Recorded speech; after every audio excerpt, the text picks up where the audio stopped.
Medical skills for the EP professional.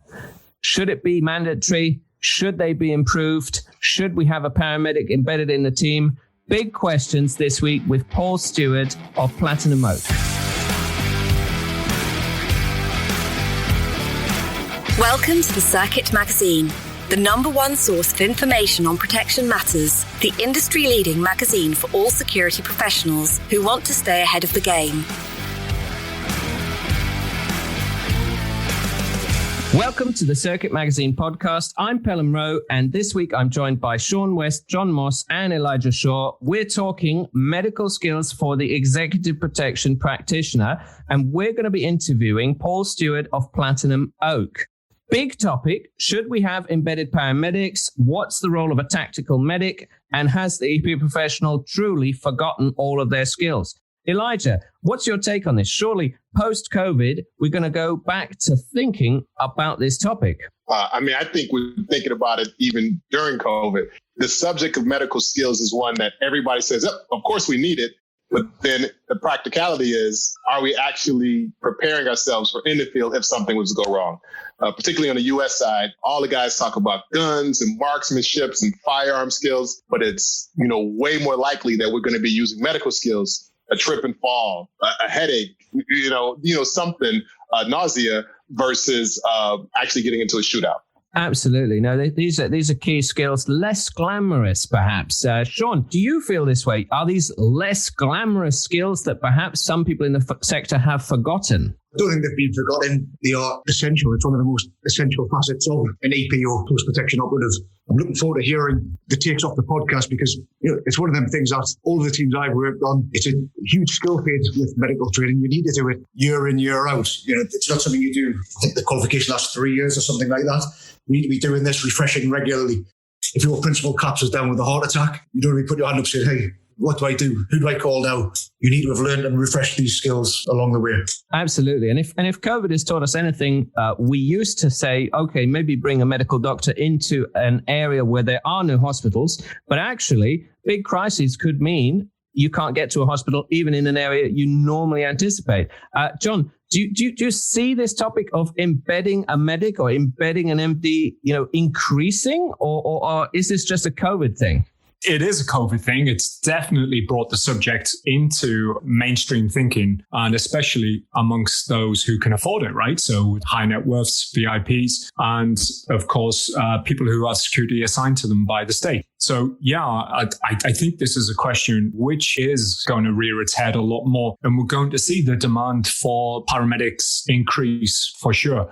I've had experience working on teams with both setups where it's solely down to the medical skills of the guys on the ground and where you have somebody that is more skilled embedded in the team. And undoubtedly, it's a luxury, but it's a one that we all appreciate when you have that person on the team. It takes some of the pressure off you. And, as Shaun pointed out, medical skills fade fast and we need to keep them, not just refresh our courses and our quals, but actually practice the skills, constantly be doing that. And if you've got somebody on the team who can lead that, who can drive that, then of course it's going to be to the benefit of everyone. So for the principal, yeah, you've got the paramedic there, and if there's a problem, they can be in there. But actually, you're going to also have a more highly skilled and more proficient team as a result of that.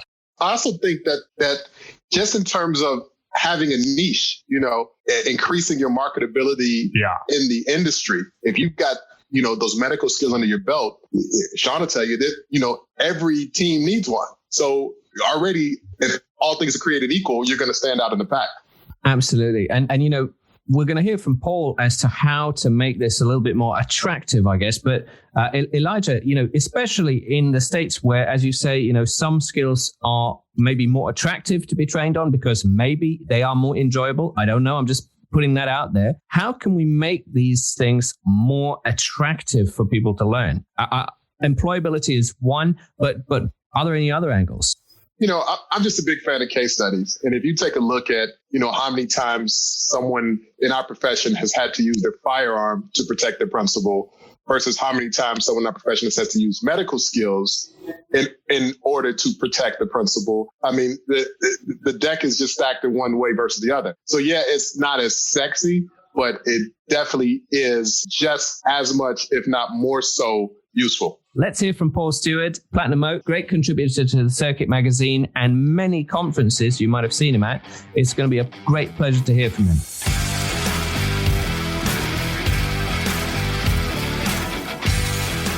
And now, let's meet one of the contributors to the Circuit magazine.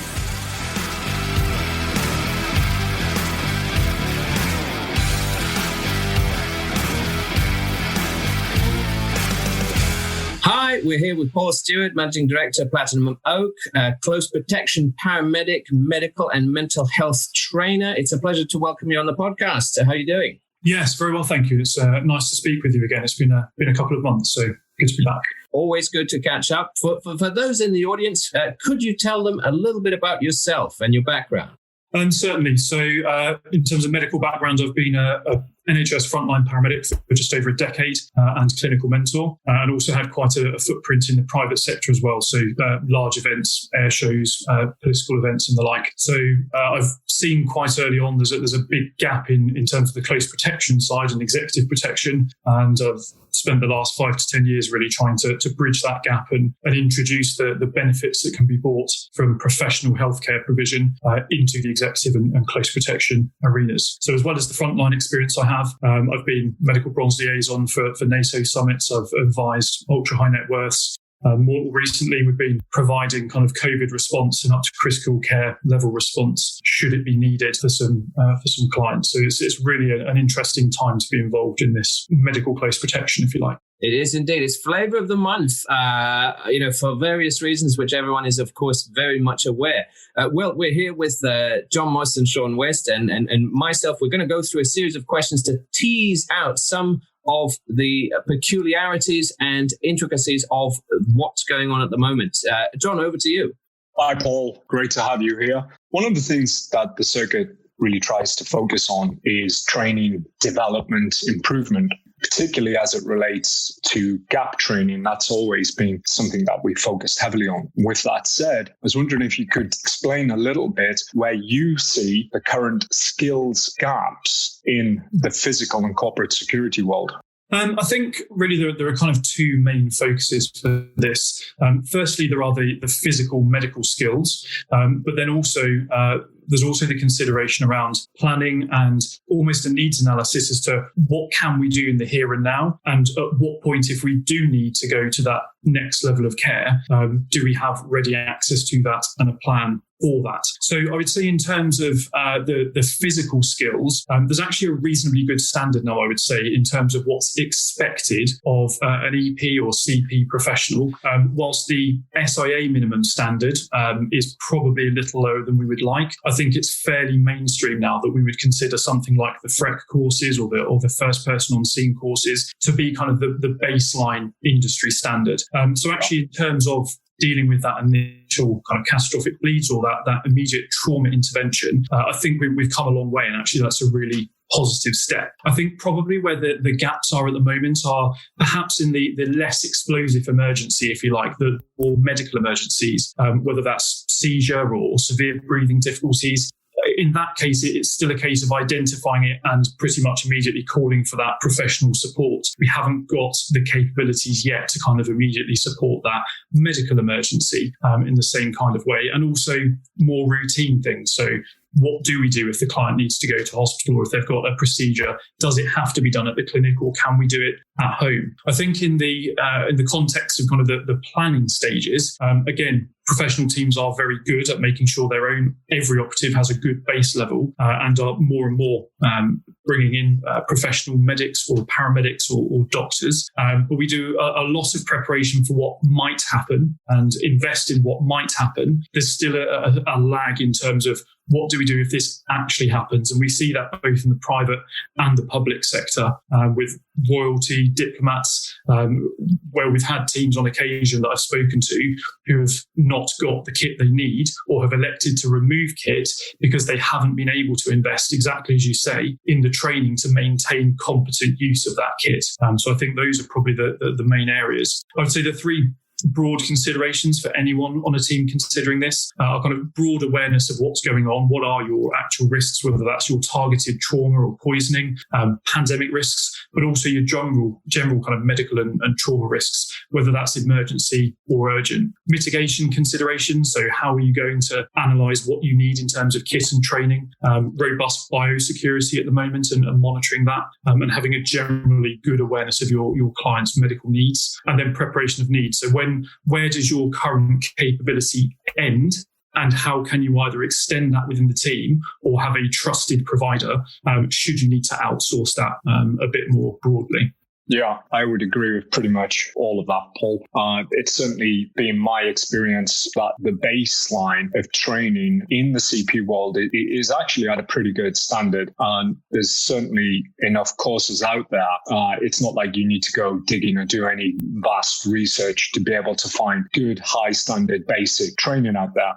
Interested in a few of the things that you were saying there about what we can do, how we can take our own training further and fill in the gaps where, that baseline finishes and the specific requirements of our principles kicks in. And in your experience, is that something that is highlighted by the protection agent and they go looking to fill those gaps? Or do you think that should be something that's done by the family office or the security body itself? Where do you see the responsibility there?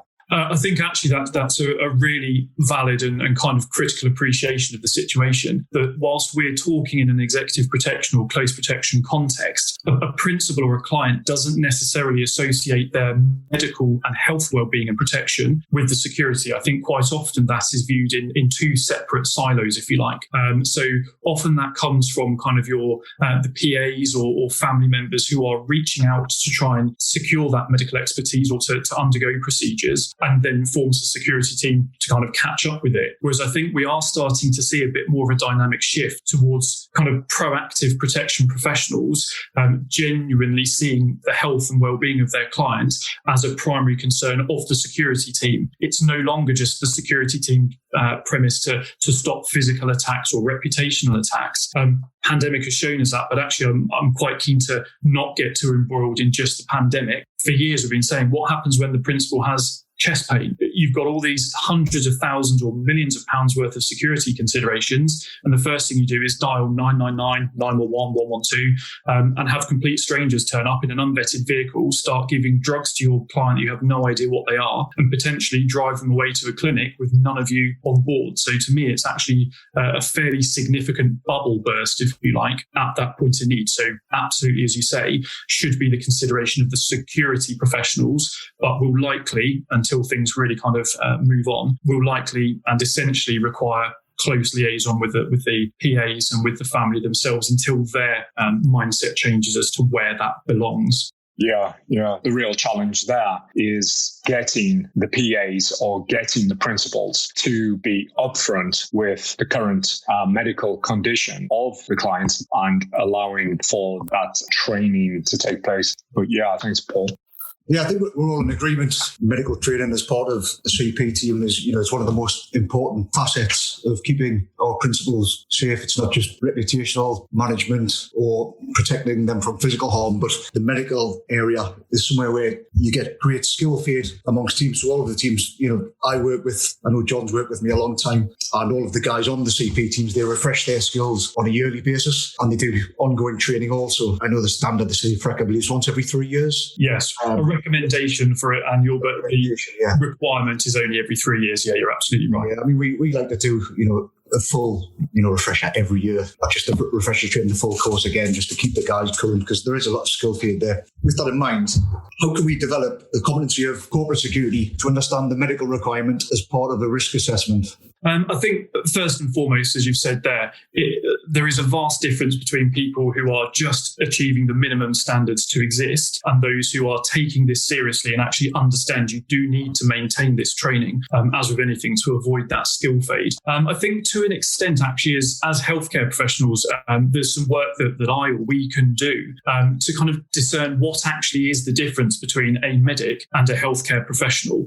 Because I think, and there's almost an expectation, certainly within the public, if you're in green and you're on an ambulance, then you're a paramedic, which is not the case anyway. But also, I think as a paramedic, I can sometimes fall into the trap of assuming knowledge in security teams. So what to me seems like an obvious gap actually is one that simply hasn't been kind of identified. So I think one of the big things we could do is to essentially try and assist security managers in understanding just what those gaps are and what the risks entail. And I probably would be viewed as having a fairly biased opinion of this, but I truly believe that any kind of serious protection manager should have a professional healthcare advisor so they can steer the right kind of assessments, not only for the individual and for the team, but for the area they are operating in. So I've just come back from Lebanon, for example, doing some training.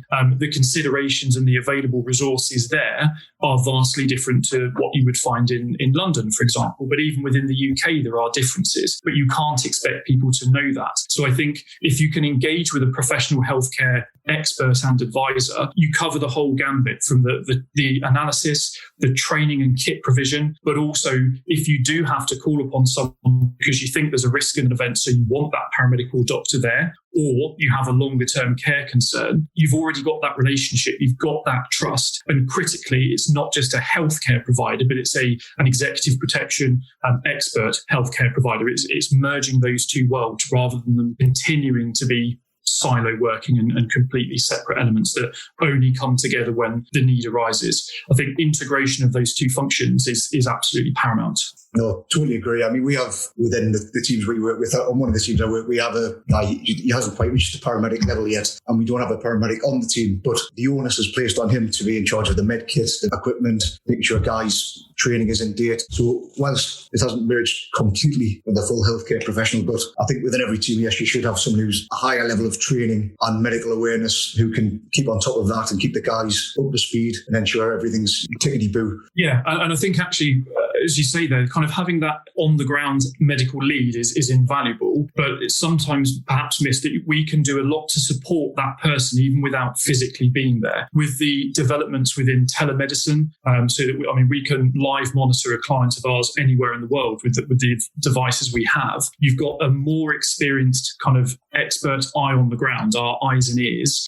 We can then offer advice and we can give examples of what they might be able to do, which is outside their normal experience, but they are competent to deliver that and have the confidence to deliver that, knowing that they have their own healthcare professional advisor giving them that advice by telephone, by communication. And as kind of John alluded to yesterday, those gaps in what we can look to develop. There are courses in terms of administering life-saving medications. So if your client has a condition, you've got your physician's prescriptions to have the medication there and you've been trained to administer it, you can have robust support yourself to go that extra step beyond your baseline training, but within a very safe and robust governance structure. Yeah, I think what you've just said there as well would give the operator a lot of confidence. So when an incident happens, it's the fight or flight mode, the rabbit caught in the headlights. If you've got that point of contact, you can call, this has just happened, got this kid on me, this is the vital statistics, blah, blah, blah. They can feed that to you and you can take, their mind's going to be running all over the place. But if you can calm that situation down and give the advice, they can get the situation back under control. Certainly. And we're fairly used to that actually in a kind of a maritime or an aviation setting. We're quite used to using telemedicine, to using advice from professionals remotely because we have no other choice. And I think sometimes if we translated that mindset into kind of residential properties being within a country and have that same mindset that you can still be self-sufficient. You don't just need to put up the flare and get strangers running through the door. You can have that degree of confidence and support anywhere, which either means you don't need to go to a healthcare facility at all, or if you do, it's a much more managed and security-aware process to achieve that end goal. Can I pick you up on that then? Because if we assume that we have people on tap through telemedicine, what the pandemic may have shown us is that some people have rashly, or maybe not rashly, reached for embedding a proper MD into their team or a complete paramedic team into their team as an ultra high net worth individual. Was that a knee-jerk reaction? Is that a trend?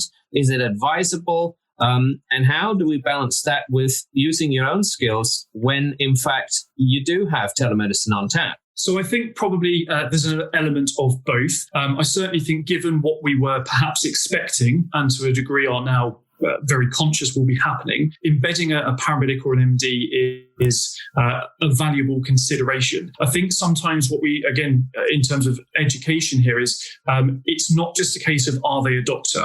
It's what kind of expertise does that person have? So as a paramedic, I am a specialist generalist, if you like. I have to be able to recognize, manage, and refer on anything. So having a specialist cardiologist is great if you're having a heart attack, not much use in a car crash. So unless it's a pre-hospital or an emergency department or a pre-hospital critical care doctor, that's a speciality within itself, which is relevant to your needs. Actually, at the moment, I think it's a big step to completely transfer the responsibility of your client's health to a new organization. And we appreciate that with the conversations we've had. Families have their personal physician for years, decades, and perhaps even generations.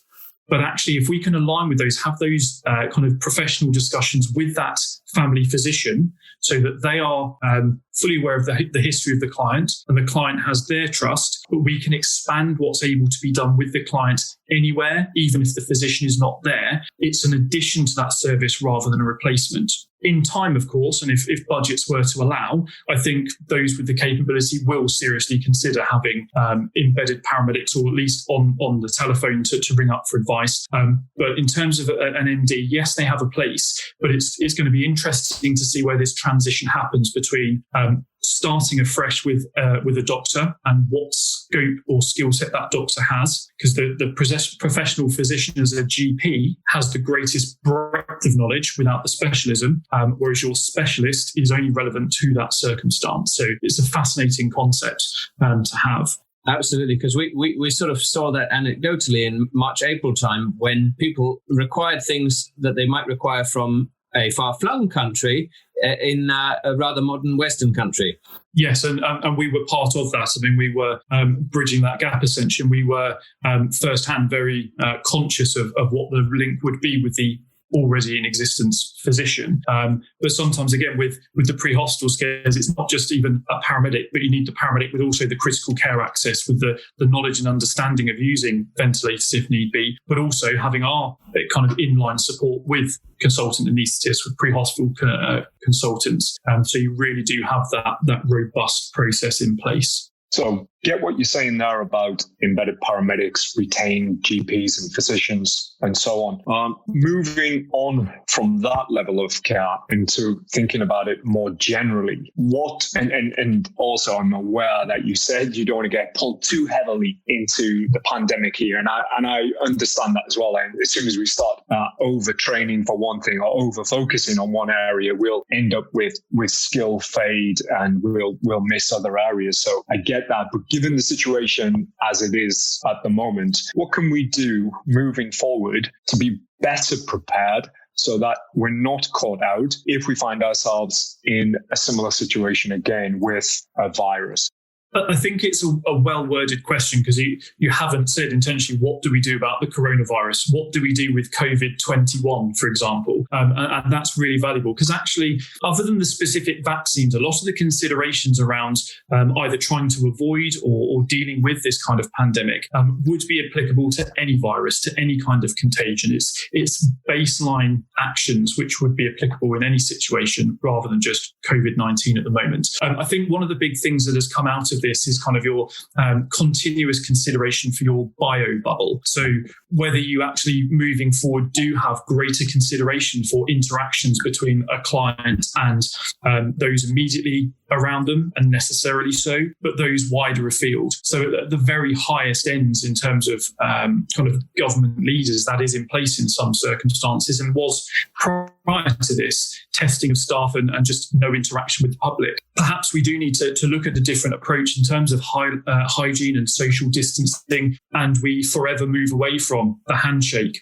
the kisses on the cheek, the rope lines, because that's a concrete mitigation that you can put in place to try and minimise that risk. So I think instilling that in people more generally would probably be a very, very valuable thing to take forward, because it doesn't have to be a contagion. It doesn't have to be a pandemic.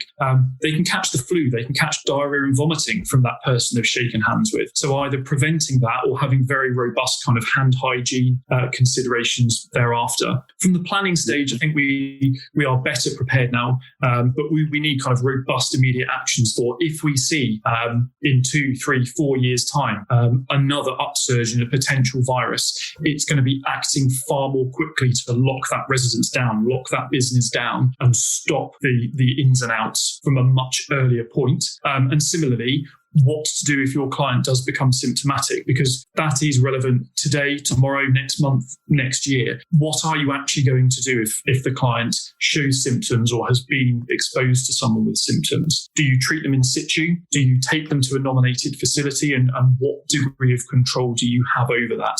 Yeah, I love that you can use a term like biobubble and it doesn't catch me out. None of us are laughing. We all know exactly what a biobubble is now.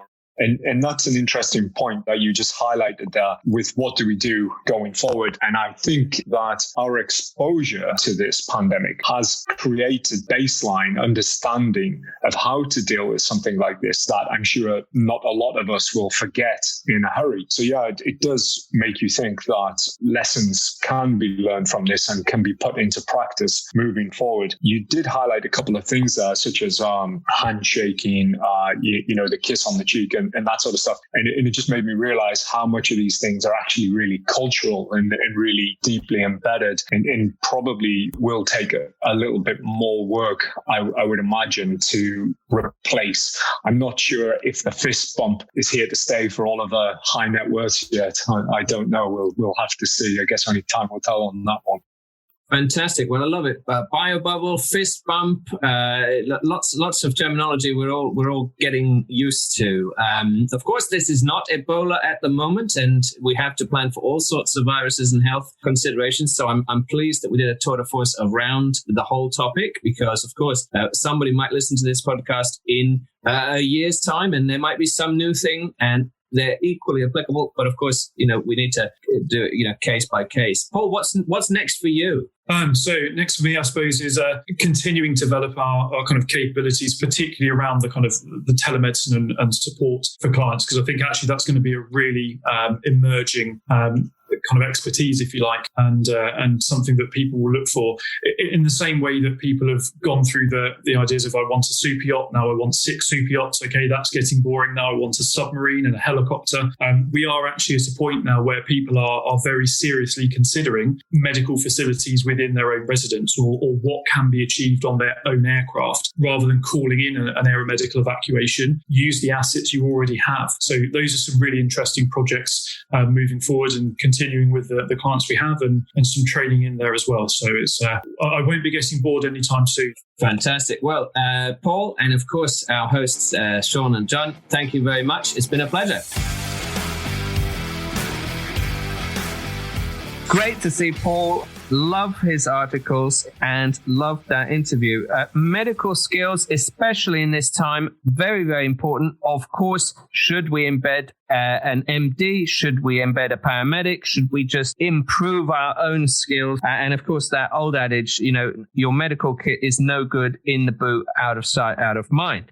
Shaun, is this going to just explode after COVID, or is this a pretty much, COVID topic? No, I don't think medical skills is COVID related. In EP, the whole history of EP, it's one of the biggest skills you can have. You're trying to keep a principal safe. If he has a heart attack, you can't keep him alive. You're not doing your job. It's one of them skills that you need to constantly refresh. And as Paul said, skill fade, we need to keep on top of it, keep the team if we can't have a paramedic in the team because budgets don't allow, all team members should be constantly refreshing their training. And ideally, within a team, certainly if you can't have a paramedic, at least nominate a guy, who is in charge of the medical kit, checking the oxygen, when does it need changing out, what kit needs updating, replacing, upgrading, and keeping on top. If nobody's doing it, then it'll go by the wayside. So definitely look to appoint someone on your team to stay on top of that. Well, I also think, this episode kind of illustrated the importance of this skill set and how it makes you invaluable to a team. So just in terms of selection, if you have this under your belt and you can market this, every team that, again, has the budget that would allow for it would look at picking you up. So the higher up that ladder can go in terms of advancing your medical skills, I mean, it's a win. So I think this is a good episode. Yeah, for sure. CP trained paramedic, I must have. Yeah, we've got a lot of friends out there actually on that particular career path. A lot of friends on the BBA Connect app also talking about that. It's really good news. What else? What have we got coming up? Obviously, we've just had a great CP Tech Forum, and people are, joining the BBA Connect app. What else have we got on the horizon? I just think the big thing that we need to be talking about is this podcast right here. And as the word starts getting around and people start seeing the great guests that we have on here, I think it's just going to blow. And so all you early adopters, I want to thank you very much. But I also want to have you guys like, subscribe, and share, and make sure you just get the word out for us. Awesome. Well, let's leave it there. We'll see you next week. From Shaun, Elijah, and myself, this has been the Circuit Magazine podcast.